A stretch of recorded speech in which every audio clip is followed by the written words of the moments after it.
Patrick was here a second ago and he stepped out to do a jumping jack. Just one, Patrick? I do things in singles. One jumping jack. So One push-up, one jumping jack. I'm going to play one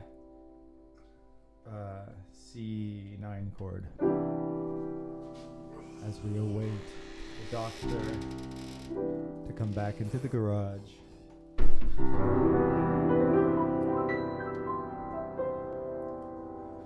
It's Saturday morning. Patrick's caught up on his sleep. The door is creaking.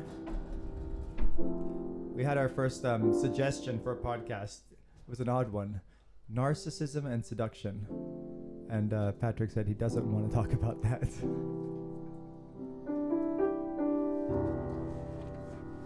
today. I don't want to talk about that today.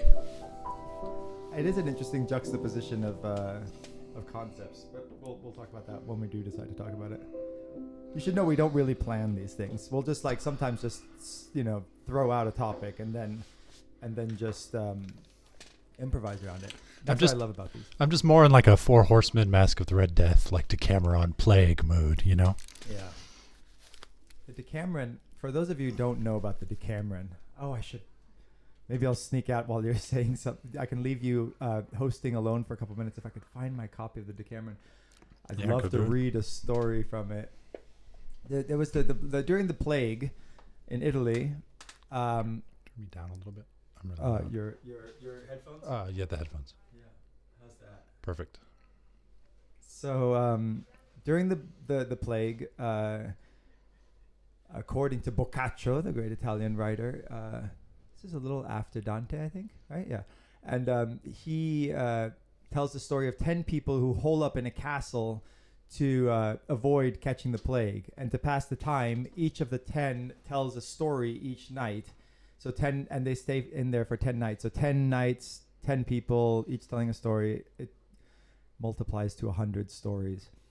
And the stories are still very entertaining and shocking and bawdry and a lot of fun.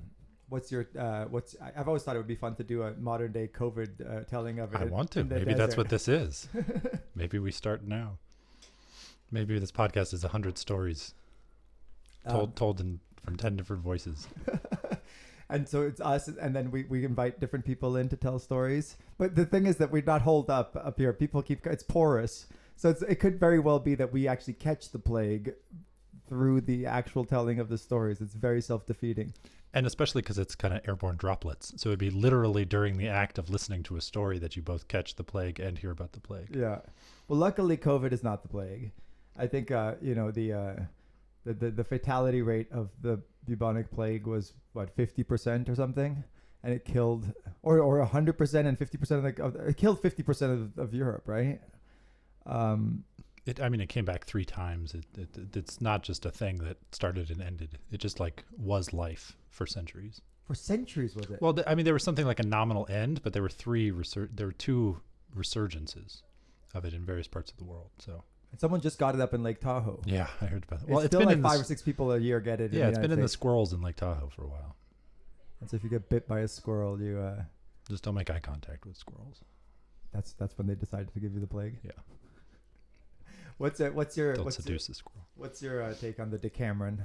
I love constrained storytelling forms. That's basically it. Like if it requires a plague to get people together to tell 10 stories, I'm all for it. If it requires a woman scared of becoming an Arabian king's betrothed or going to bed with him, and it takes that to get 1,001 stories of Arabian Nights out of you, I'm all for it. If it takes a guy lost on the Mediterranean for 10 years to get the Odyssey, I'm all for it. I in San Francisco, I was one of the storytellers for a modern version of the Decameron. I think it was over the course of 10 days, 10 people told one story per day, and I was one of the storytellers. And it was one of the highlights of my storytelling scientific life. Well, I loved it. You relish in telling stories. You're one of the, I think of as a very European thing.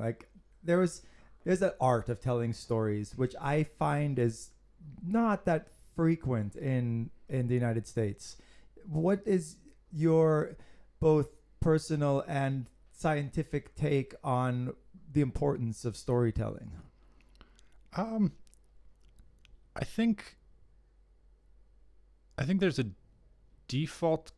Let's see. I think there's like a default set of operations that happen in a brain that require stories, and it's like a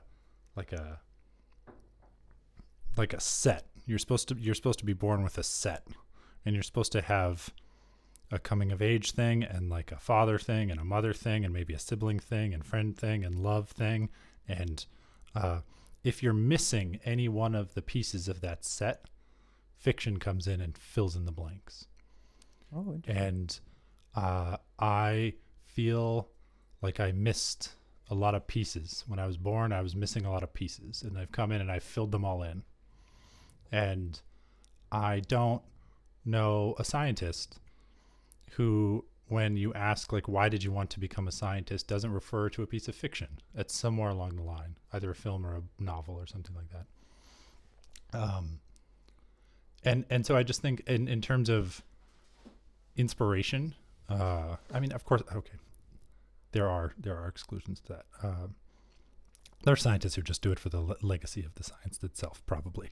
But maybe in my interpretation of it is that they are driven by the story as it's told, as it may be told about them, and the story that they're telling themselves.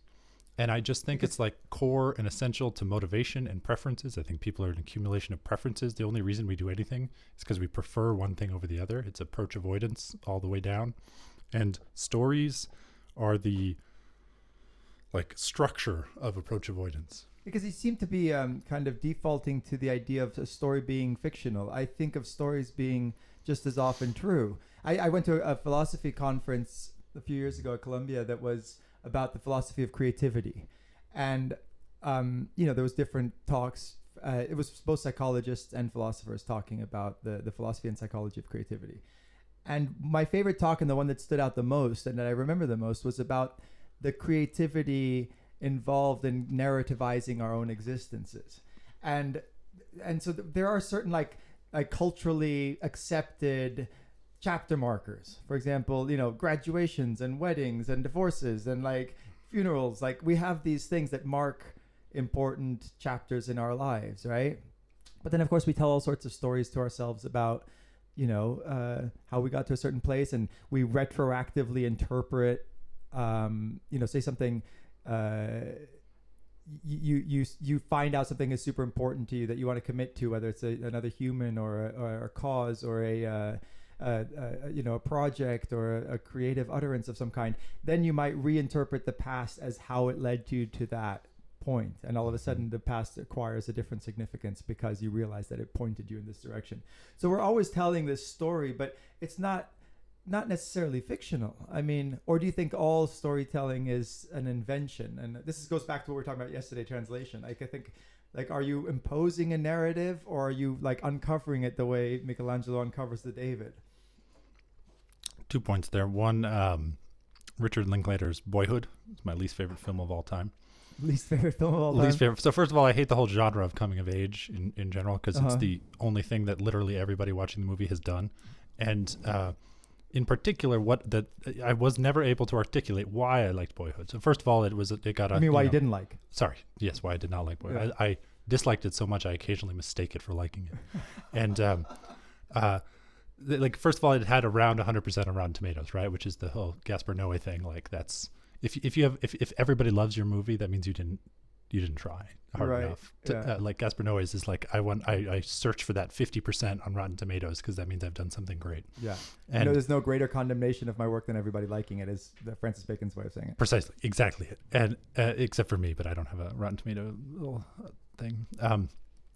And the reason is I've never been able to articulate it. It's because it's a time lapse of the glimpses of the chapter markers, the obvious ones. There's like graduation and first kiss and like the Hallmark picture postcard version of what you think a life is, but that's not how a life is experienced or lived. Yeah. Like to me, a coming of age film is like Antichrist or Raw. Those are good coming of age films, maybe Border. And it's like, that's just not how stories are told, and I Or it's an inauthentic way stories are told. It's the, it's the hallmark way. The they, like as Heidegger's It's the form was chapter the one category. Yeah, And I do actually think when I say fiction versus nonfiction, I do have like a philosophical belief that I don't know how deeply I would defend it, but let me tell an anecdote. yeah. In graduate school, Is there a difference between an anecdote and a story? probably anecdotes are probably less likely to be true. In graduate school, I used to make a lot of martinis, and I would keep a list, like a rolling tracking list of the martinis that I made, and I would have guests over in my little apartment, and I would write down the date and the ingredients, and kind of I was in that mid-20s experimental phase where I actually tried and tried to learn new things, and I would have a column, and I would have a subjective rating and an objective rating for each one. And my guest, when they come over, I said, I will make you a martini.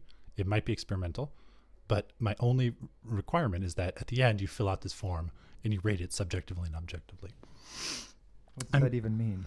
Well, what it means is, like, if you know that you have a predisposition for light cranberry or a pine, the scent of pine, and you know, though, that it would probably be off-putting to a vast majority or the average person, you might say subjectively your appreciation of this martini is higher because of your Right. like for ingredient X, or your perhaps disdain for ingredient X. People that don't like cilantro or whatever. Not that I would put that in a martini, but You weren't that avant-garde, huh? I'm sure I tried. Just I did want to make the biggest difference between subjective and objective. The reason being, you can look at every rating that I gave, exact same score, subjective, objective, every single time. I philosophically do not believe that there is a distinction. When you are trying to make an objective assessment of what you think other people will like, what do? You go inside your little head box and you think, what is all that I know about other people? What kind of data do I have about how other people might act? Which, of course, is still a subjective assessment, right? Do you So think there is no you wouldn't go difference. so far as saying that all objectivity is actually subjectivity? No, but it's more of like I'm like trying on that philosophical stance as if it's like a holiday ornament. I do think it's important that, like Tom Nagel, is it Tom Nagel? I'm spacing. It's Thomas. Yeah, Thomas Nagel. Yeah. The View from Nowhere, one of my favorite philosophy books, and he makes a strong case that objectivity it exists, but it is an idealization of the subjective experience. We start always from subjectivity, is what his point is, and that we like to think that objectivity is primordial and subjective experiences are somehow lesser than. But really, I think if we all start with the subjective experience and then we idealize it, we try and take ourselves out of the equation and thereby reach the idea of objectivity as a kind of idealization. And you can never reduce, you can't get rid of the subjective, basically. Yeah, and I guess it's the strong version of the claim is that something like, so to get back to the question actually at hand, which is, are all stories fictions? Yeah. Which is what I had kind of claimed. Sorry, didn't mean to detour so much. No, no, this is a circular detour. Yeah, okay. Yeah, we're in a go-kart track. We're just going around and around and around. No, it was me going off on the tangents. Yeah. Don't worry about that. That I think there's an element of fictionalization in every nonfiction story. Even. Yeah. So that's the point. In the same way that there's an element of the subjectivity, you can't entirely erase it from even your objective assessments or what you qualify as objective assessments. You're going to have elements of subjectivity in there. And I think we have elements of fictionalization simply because we don't even remember our own lives perfectly well. Yeah. And if you don't remember your own lives perfectly well, if you have language, which is, I still claim, like a low baud rate, low bandwidth way of getting at everything that's happening in your head, just there's too many bits per second in your head that are not fully getting transmitted. That means by virtue of carving out, like the David, the inside of your head into like some translated version as you speak and tell the story, you're just simply not going to have the whole thing. And this is almost like, it's like a trivial point on some level, but it's also like any historian knows that they are not dealing with a full and complete set of sources. They're dealing with a slice of sources. Any paleontologist knows they're not dealing with an actual dinosaur. They're dealing with a slice of a dinosaur. In filmmaking, one of the best advices I ever heard, and I don't know who this originated from, but that as a narrative filmmaker, making fictional films, the best thing you can do is strive for the feeling of a documentary in the sense that you want it to feel real. Like you don't want it to feel acted, right? And as a documentary filmmaker, as a nonfiction, the best thing you can do is learn from fiction filmmaking in the sense that you want a story that's gripping, that makes you wonder what's going to happen next. It has an arc, that has 3 acts. Like, so as each one has to learn as much as possible from the other. And I think that points to the blurriness of the line between fiction and nonfiction, in the sense that all nonfiction is a story and all fiction is trying to get at some deep truth, some ecstatic truth in Herzog's terminology. I spent a year researching this article on virtual reality for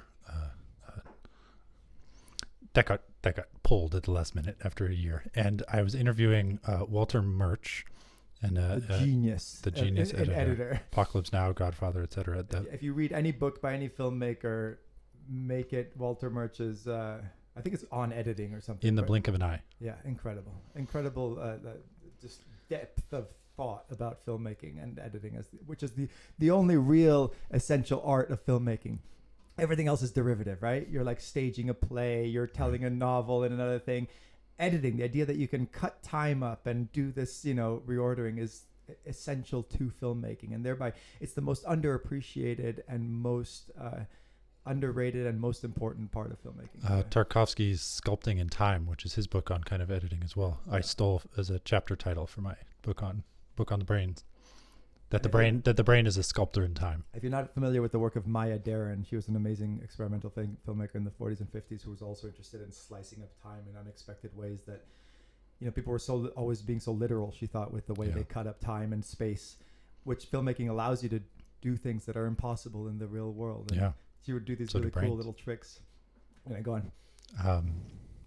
And so Walter Murch had tried VR once in like a TED event. They had like snuck one Oprah style under his seat, and he like put it on for 5 minutes.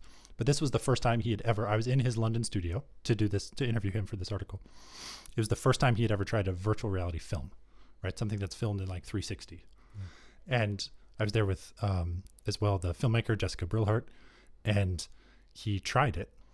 And we had like a 3-hour debate about the merits of editing in virtual reality and whether or not he should adapt like In the Blink of an Eye to In the Blink of a Mind, which is Jessica's idea for how you edit in VR. It's in the blink of a mind because you're fully embedded.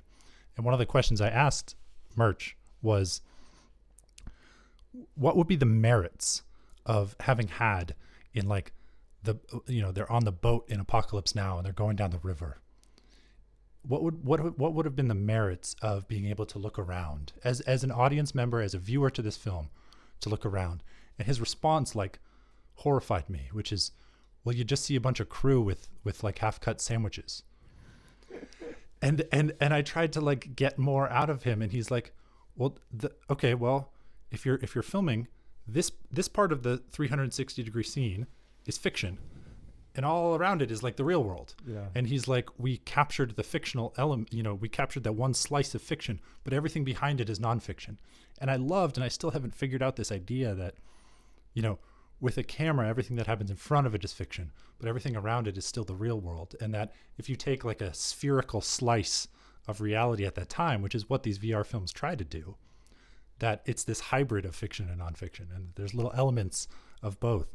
And I think that's true for all stories as well. There's little elements of both. There's a proportion of fiction versus nonfiction. Francis, my first jobs in the movie industry were working for Dean Tavaleras, who's Francis Ford Coppola's production designer. So I got to know all these guys who made Apocalypse Now, and Vittorio Storaro, who was the cinematographer and did all of Bertolucci's films. He became one of my early mentors, and I got to work for him for a few months, and it was amazing. And they had a great nod to what you're talking about in Apocalypse Now. I don't know if you remember the scene, but there's a documentary crew, and they're yelling as the soldiers go by, "Don't look at the camera. Pretend just pretend that we're not here," right? And there's 3 people there, and it's Francis Ford Coppola, Dean Tavaleras, and Vittorio Storaro pretending to be this documentary filmmaker, right? And they're just doing this fun little nod since Francis was and is a deep thinker about cinema as an art. I think they were just doing a little nod to the fact that we are playing with fiction versus documentary here, and we are just Anyway, don't try to explain it more. But Well, and I think one of the major problems facing us this year and long into the future is people talk about disinformation, and we don't have to go there, but I think just the fundamental point to me that I've been observing is just that the brain, there's not like a tag in the brain for this is true, this fact is true, and this fact is not true. There's not a tag in the brain for this is 100% fiction and this is 100% nonfiction. There's some like compelling evidence from child psychology studies and things like that about how and when children develop the concept of fictional worlds, which is actually very interesting. But like in the adult brain, it's not like we have a little label saying this is true and this is not true. And so the porousness of that border, the bleeding across, is like it's up to us, and it's up to like source memory to be able to figure out the differences. And so I love pieces of art that play with the idea, partially because I love getting it across that the brain has no idea. Like everything that happens to it is something that happened to it, regardless of if it's a documentary or a fiction film. It's really hard to carve and tease apart and remember which is true and which isn't, especially given like we don't even remember always what truly happened to us. Yeah, and the whole idea of truth is a philosophically fraught one. I mean, our intuition might be that truth means some sort of correspondence to reality, right?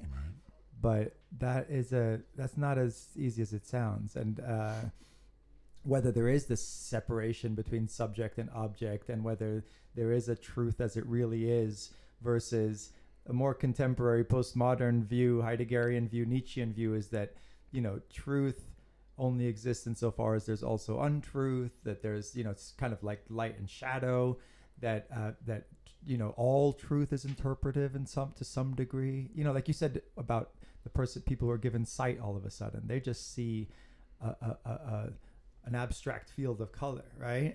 There is no correspondence to objects or anything. All of it is learned to some degree, right? And then of course there's the Heideggerian idea of art's kind of role in truth, uncovering of something that the artist's job is to help define what counts as true and meaningful versus what doesn't, and points our eyes to the right things. So there isn't this like objective reality of that's a guitar, behind your head. That's a learned thing based on our practices of guitar playing and woodworking. And if we didn't have any of those things, it would just be a blur of color, right? Yeah, and so we have to sculpt the in time in order to have even a concept of truth at all, right? Well, and physiologically, if you look at things that are opposite in the brain, so things like, let's say, fear and attraction, or the color green and the color lilac. The efficient way to do that is not to have a brain be like, okay, if this and this happens, I'm going to swing this way. And then if the opposite thing happens, I'm going to swing this way. They're connected. So you can have this opponency where this is very easy to do with colors. Just look up like any visual illusion, where if you constantly look at one color and then close your eyes, you see the after image, and the after image is reversed, right? You see the reverse color. That happens because there's not like a neuron that does green and a neuron that does purple. It's the same neuron that if it's firing a lot, it's green, and if it's firing a little, it's lilac. So it's efficiently contained within kind of yes, no, within a almost like a level. And you think, is that exclusive to colors? No, that's also exclusive probably to preferences and emotions and things like this. So to be one thing I had to deal with in my PhD was you had a little mouse, you removed its fear for a cat. And the question is, if you remove a fear, do you automatically get attraction, or does it kind of baseline to neutral? And then if you want to have some sort of attraction, you have to add it additionally. And this is a question that it's still unanswered, but it's very interesting to ask whether or not emotions are similar to the colors in this space. That if you remove an emotion, you are left with the after image of the opposite of that emotion. And I see no reason to believe that if this is a general universal property of the brain, that fiction and nonfiction are on that leashed in that same way. And that fiction might be the after image opponency with the removal of truth. And also language comes into it again, because like in the Odyssey, right, the ancient Greeks had no word for the color blue, right? So when Homer describes the wine red sea. So I've spent some time on the Mediterranean looking at the water, and yeah, there are times when it does look wine red. So maybe he's just talking about that. Right. Or maybe they didn't have a word for the color blue, so it always looked red to them, right? And then I learned that I did some research on this and found out that the more primitive culture is, first they come up with dark and light, then they come up with red, and then green, right? Blue is last for some reason. We take it for granted that blue is a color that we see. The sky seems blue. It seems like it's everywhere, but it's actually not. The pigment doesn't exist very often in nature. Right. And, you know, we have no problem seeing very, very different greens and calling them both green, right? Blue is always background. All the other colors are foreground. Right. And so how much does having a word for a color allow us to see the color versus, this is kind of an open question that's debatable, right? I can't remember if it's you or Aaron who I've talked about this with. I guess, like, to me, it's surprising that evolution didn't, like, given how how information deficient seeing blue is, given that there's just, the sky is just going to always be blue, and that there's very little information there. All you really need when you look up in the sky is contrast. I'm surprised our eyes didn't kind of like devolve away from blue. Like, I'm surprised we actually have it. Really? Given how little it appears in nature. Yeah, it's just the ocean and the sky. Why do you need to see the color of that? All you need is the contrast. Interesting. But I think the reason, I mean, I'm completely talking out of my ass here, but I think the reason might be because the brain it's not encoding each of these percepts individually. Blue is just the opposite of a thing that it needs. Right. You know, we were talking about this with like personality and like as like a Jenga tower, that if you're having a conversation with a partner or a friend about the removal of a single quality, say like, I need you to be less X. I need you to be less self-conscious. I need you to be less jealous. I need you to be more X, Y, Z, right? All these things.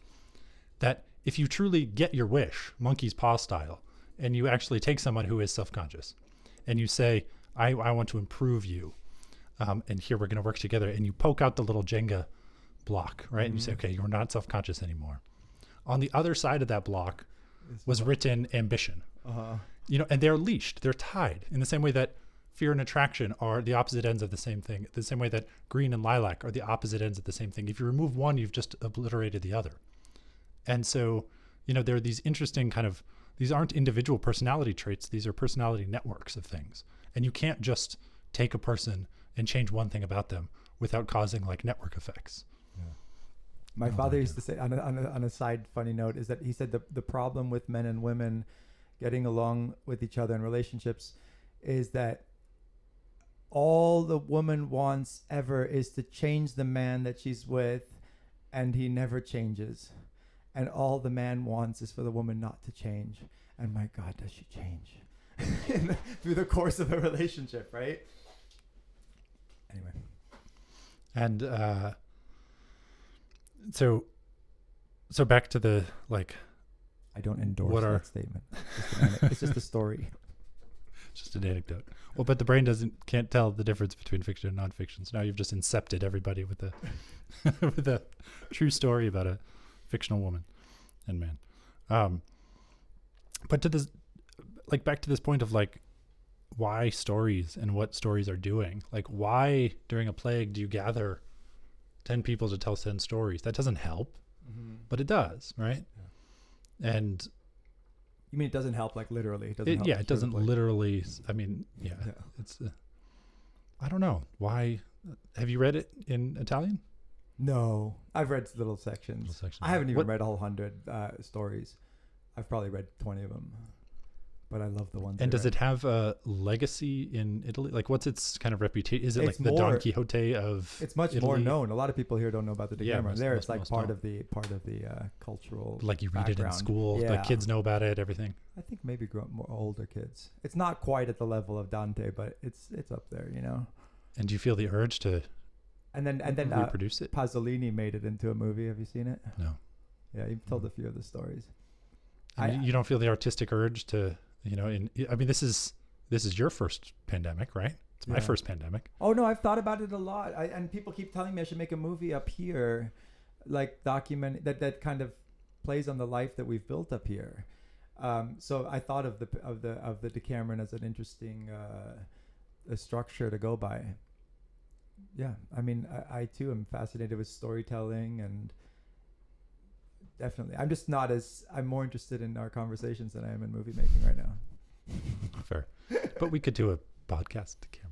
Yeah. No, I'm all for Yeah. that. I think at least I like our little readings. Let us know in the comments if you agree that you like the readings, or is it boring when people read? Because I think picking our favorite Decameron stories. Tomorrow I'd love to just grab one and that's they're really raunchy, some of them, like really shocking. mm-hmm. Like one of them, that my favorite one, of course, because it's the most shocking, was left out of most translations until about 1950, saying it was untranslatable because it was just so dirty. I find that like generational shift in mores and value so fascinating. I Me too. want to talk about this at some point. Like, Talk about it now. yeah, I mean, just this idea of like, it's clear that there's things get revised, right? It's clear that morality gets revised as generations pass. This is like hitting so many pockets of society right now, about race, about sexuality. There's the Me Too, there's Black Lives Matter. Generations are passing. I mean, there's this old saying in physics even, that like theories in physics advance one funeral at a time. Mm-hmm. And it's so interesting, like, the painting Madame X, Sargent's Madame X. Mm-hmm. She had a wedding ring on, and her strap was down, right? And this is mid 19th century, I think maybe 1840 Paris. And it was considered so scandalous that she looked so seductive with her strap down, given that she was wearing a wedding ring, which is just carved into her hand like a bone if you go to the Met and look close, and or to the bone. And so Sargent had to repaint it. And like Ulysses, Lolita, like all of these things, they're scandalous. They're considered pornography. And I wonder, like, elegance has a generational shift in what it is. Every generation has its own version of it. And Justice Potter, right, the Supreme Court Justice Stuart Potter, the definition of pornography, technically the definition of obscenity, like when you see it, I very much think that should be modified to like, it because you were born in the generation that perceives it thus. Yeah. Like it's not a thing. It's not seldom such self-awareness in the culture, though, to recognize how relative it is. Well, so then the question is, what are we doing now that will be abhorrent generations from now? Yeah, right. like as maybe things change. Eating meat, for example. I think yeah. I eat meat, but pretty sure that's one of the things, like 200 years when synthetic meat is kind of like so given and common that it's the default. Yeah. It'll be abhorrent to look back at this like wholesale slaughter. Yeah, and it is abhorrent. So this is a case where it's kind of clear even to us now, probably, even though I too eat meat. So maybe it's not that clear. But I always joke that I wish I was vegetarian and I wish I was bisexual, because philosophically I'm both, but my appetite disagrees. My hunger doesn't align with my ideals. But we can, if we just step back a little, recognize that raising and torturing animals to slaughter them and eat their flesh is pretty barbaric. Mm-hmm.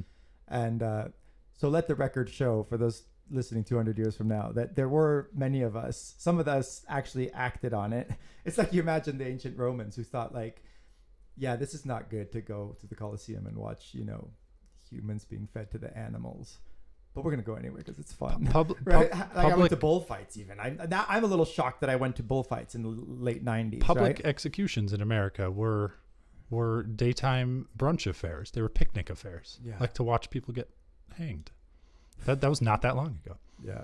And I think even things like consent, given a couple generations. Maybe if you have better data, like pupillometry data on when and where people are inebriated or how, like just literally better data about the subjective quality of someone's mind state, where consent becomes something that's obvious and quantifiable.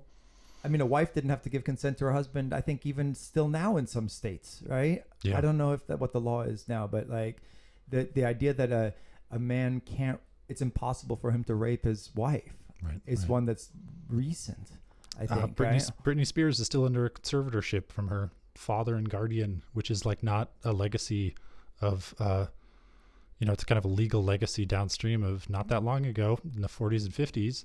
A husband and a doctor could institutionalize a woman for almost any reason, for talking back, for frigidity, for just complete and utter insanity. I mean, and these people are still alive, Yeah. Like one funeral at a time. Like, and this is where one is grateful for, yes. When you wonder, like, is it better that we don't live forever? This is a pretty strong case for that. And I've seen that in my own family. I have a very conservative uncle. I'll probably get in trouble for even saying this, but he's like unashamedly fascist. He's 93 years old. He'll sit at breakfast and say, poor Mussolini. And I got in big trouble for monogamish, for like the way I portrayed the family history and everything. And I probably shouldn't even talk too much about this, but there's a case to be made, I think, for certain points of view just going away, because if people just accumulated more and more power and wealth and then lived forever on top of it, you could imagine that we would never progress, right? There would never be any moral progress, assuming, as we do probably, that there is such a thing as moral progress. The older generation might call it the opposite of progress, that we're losing sight of all these morals that really are important. And how dare you question the hierarchies and the structures the way they were that gave you what you are now, and but the only way truly for us to move past that is for people to die away. And I'm sure that it'll be the same thing when we die and we get old. And also, as you get older, you get more stodgy and more closed-minded. And I think one of the things that kept my father so young is that he was always embracing the new, and when things even might have seemed shocking to him, he'd be like, that's a good thing. Shock them all was his like great. He said all of progress is scandal, right? Like even Jesus Christ made scandal, and we should all like aspire towards that. But that's a truly progressive, radical like mindset, which exists less and less in older people, especially if they've benefited from the status quo. Yeah. I find it myself. Like I used to be much more radical, and I would always say, oh, I'm not going to be one of those people who, as they get older, is going to like lose touch with that radicalism. But as you benefit from the status quo, the less interest you have, even viscerally, in overturning it. Right? I used to make experimental martinis, and now I just get the same one every time. Which is what? Which is Hendrick's Dry 2 Olives. Any vermouth? No. I mean, you could do a rinse. You could show it. It's a rinse. Yeah. But don't leave it in there. I mean, I think Gaspar Noé's Love is a perfect example of something that is perceived as obscene and pornographic now, but will in the future, when there's like CG actresses and actors who can just be completely naked, like digitally, and it's indistinguishable from real actors and actresses, that there'll be a lot more sex in film. And that will be looked upon as a completely kind of like non-obscene version retroactively. But then we also risk the fact that nothing is exciting anymore. This is the problem with like everybody having access to porn. Or again, my father used to say, we've lost something when, as kids, he said we used to get an erection when a woman would accidentally show her ankle. Right. And, getting in the car. And now, of course, as we desexualize everything, on the one hand, yes, free the nipple. Wonderful. Like everybody should be free. And I encourage nudity here and everything. But it does trivialize it to a certain degree. And if you see nipples all the time, nipples become less exciting. Yeah. On the other hand, there's a very patriarchal view that wants to objectify and sexualize the woman by covering her up, right? And so maybe we do want to desexualize completely. But then where do you get your erotic thrills? From more and more, like kids are seeing more and more shocking porn from when they're so small. We were talking the other day about how like we used to like I used to thumb through my father's library looking for sex scenes in books and get excited about like finding some, erotic scene. Oh yeah, I And found my now- first penthouse in a park, and it's burned into my memory. The letters too, right? Aren't they more Yeah. exciting than the images? Or as? Not at the time. No? Okay. I didn't quite letters. have the fictional brain fully developed yet. So I have a solution to this You kind of do? progressive problem, which solves nothing. Okay. There's a tiny biologically immortal jellyfish called Turptosis nutricula, which grows to an adult stage, but then is technically immortal because it then latches onto like a rock or the seabed floor and reverts back to a polyp stage, basically reverts back to a fetus and then regrows. And so it's technically biologically immortal. So because it has a cyclical nature, it can actually become an adult and then it reverts back to fetus and then becomes an adult, fetus, adult, fetus. It just keeps going. What's lost is memory. Because in order to have memory, you have to have the same cells that persist over time. And so it's called the only biologically immortal organism because it's the same organism that can stay alive forever. But what it loses is its conservatism, right? So I imagine one way around this and actually having people live a long time is at some age, maybe like 140, you just get obliterated and turn back into a polyp. And then you have to regrow little bits because this is a view of reincarnation. Maybe that's what's happening, right? Like I was talking about this with Mark Rathel. Like, is it possible that the same soul is born into a new body and you don't remember anything, and that there's some sense that soul is surviving? Maybe memory is overrated. Your mitochondria are passed down from mother to mother to mother to child. Like those are kind of biologically immortal Turptosis nutriculas hiding inside of all of our cells. In Dying to Know, Ram Dass and Leary, this didn't end up in the film, but I was looking at the raw footage, and there was this great moment where, Leary was much more head oriented and intellectual, and Alpert / Ram Dass was more spiritual and heart oriented, and he goes to visit Timothy Leary as he's dying, and Leary is frustrated that he's losing his memory. And Ram Dass says, memory isn't everything, and Leary says, Richard, that's true. Like I've actually found out that there's one thing much more important than memory. And Ram Dass looks at him all hopeful and he says, yes, what is it? I can't remember. So making fun of his desire to obliterate the importance of the intellect and the brain. And then Leary says, Ram Dass, I've had to explain to countless people that the heart is a great organ for pumping blood. That's what it is. People should study a little, these spiritual people should study a little bit more Harvey's theory of circulation, right? Mm-hmm. And it is all up here. Anyway, what were we talking about? Oh yeah, memory. Losing our memory. Yeah, maybe losing our Well memory done. is a good thing. Well done. Yeah. But I guess Decameron is a kind of fight against the entropic decay of memory, right? When you write something down, we now have a sense of what it was like to be in Italy then, because it was written down, because those stories were told, right? Yeah. I mean, it's a fight against the decay. And in the way that it's all a fight against entropy, right? Like everything we're doing is kind of this uphill Sisyphean task of trying to create the illusion of permanence or temporary permanence, as paradoxical as that sounds. Like in Bombay Beach, we tell artists, like, let's do the opposite of Burning Man. Let's have everything be, Burning Man, it's leave no trace. Let's leave a trace.